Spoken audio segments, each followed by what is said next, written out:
এই যে নারীর যে বিষয়টি আসছে নির্বাচনের কয়েকদিন আগে, আপনারা যেহেতু একটি জোটের মধ্যে আছেন, তাদের পক্ষে ভোট চাচ্ছেন এবং আসলে একসাথে মিলে আপনারা সরকারে যাওয়ার একটা স্বপ্ন আপনারা দেখছেন বা পরিকল্পনা আপনাদের আছে, সেখানে এই নারীর বিষয়টি নির্বাচনের কয়েকদিন আগে নারীর বিষয়টি আপনাদের একটু বিপদে ফেললো কি না?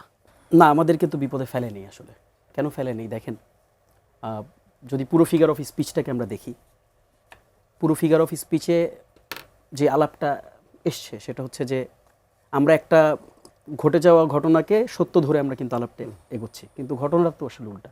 আপনি পুরো প্রেজেন্টেশনটা দেখেন, এখনও যদি আপনি চান অনিয়ারে দেখাইতে পারেন, তারা একেবারে পুরো ডিটেল ধরে ধরে যেই মেল দিয়ে হ্যাক হয়েছে, যেই ফিশিং লিঙ্ক দেওয়া হয়েছে, মানে একজন মানে টেকনিক্যালি যারা এই জিনিসগুলোকে বুঝবে, আপনি যদি তাদেরকে জিজ্ঞেস করেন দে উইল আন্ডারস্ট্যান্ড কমপ্লিটলি। এবং ধরে ধরে সেখানে তারা ব্রিফ করেছে, পার্টিকুলারলি কোন মেইল থেকে এসছে সেটাও তারা বলেছে। এবং মানে এটা এখন আর সেকেন্ড মানে ফার্স্ট স্টেপে নাই, এটা কিন্তু অলরেডি জামাত এটাকে সেকেন্ড একটা স্টেপে নিয়ে গেছে। তার মানে তাদের জায়গাটা শক্ত বলেই তারা কিন্তু আজকে রাষ্ট্রপতি ভবনে পর্যন্ত গিয়ে তারা কিন্তু যে এলিগেট তার এগেনস্টে কিন্তু তারা আজকে দিয়ে এসছে আর কি, কমপ্লেন দিয়ে এসছে অফিসিয়ালি।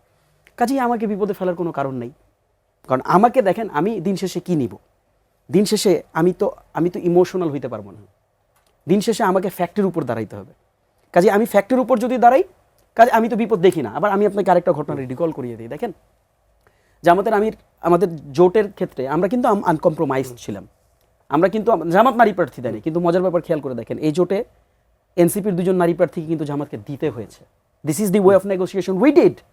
এবং ফ্যাক্ট কেমন দেখেন, ফ্যাক্ট হচ্ছে যে জামাতের আমির কিন্তু গত পরশু দিন যেদিন হ্যাকিংয়ের ঘটনা ঘটছে, সেই দিন আপনি যদি দেখেন অনেকগুলো ঘটনাকে আপনি অনেকগুলো ডট কানেক্ট করলে একটা চিত্রায়ন হয় না?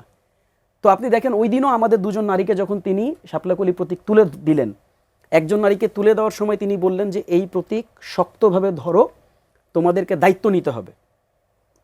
এবং তারপর তিনি বললেন যে 9 কোটি মায়ের বোনদের রিপ্রেজেন্টেটিভ হচ্ছেন তারা। এবং এই স্পিচটা তিনি কোথায় দিচ্ছেন? এই স্পিচটা উনি দিচ্ছেন একটা ওপেন জনসভায়, যেখানে লক্ষ লক্ষ লোক প্রেজেন্টেড। এবং উনি টুইটটা কোথায় করছেন আমি জানি না, আপনি টুইটারে অ্যাক্টিভ থাকার কথা না, আমি টুইটারে অ্যাক্টিভ না, but though we use Twitter, আমরা অনেক আগে থেকে টুইটার চালাই, অনেক, ইভেন 2011-12 সাল থেকে আমরা চালাই। ওই সময় আমরা ক্যাম্পেইন করতাম, মানে হাসিনা বিরোধী ক্যাম্পেইন করতাম। তো আমরা ধরেন গুটি কয়েক মানুষ চিনি। এখন আমি আপনাকে যদি খুব সরল মনে প্রশ্ন করি, বাংলাদেশে কত % মানুষ টুইটার চালায়?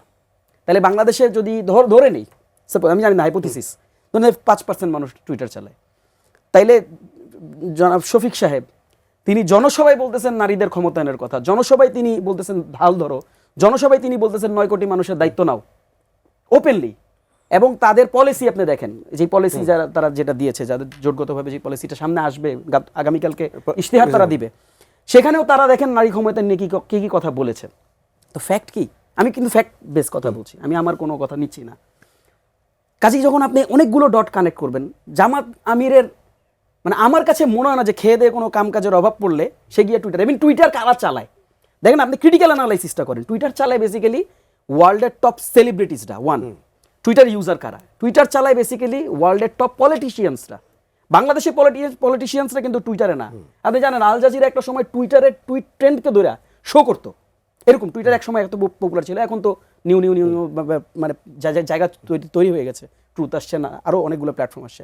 কাজেই দেখেন, মানে টেকনিক্যালি আমরা যদি দেখি, জামাতের আমির ধরেন বাংলাদেশের মানুষকে কি কনফিডেন্স দেওয়ার চেষ্টা করছে? তারা নারী বিদ্বেষী না।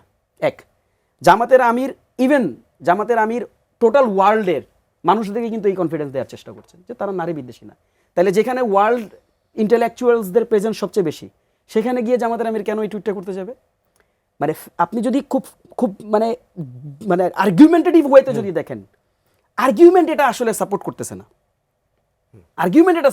কাজে আমার কাছে মনে হচ্ছে আমার বিপদে পড়ার কোনো কারণই নেই।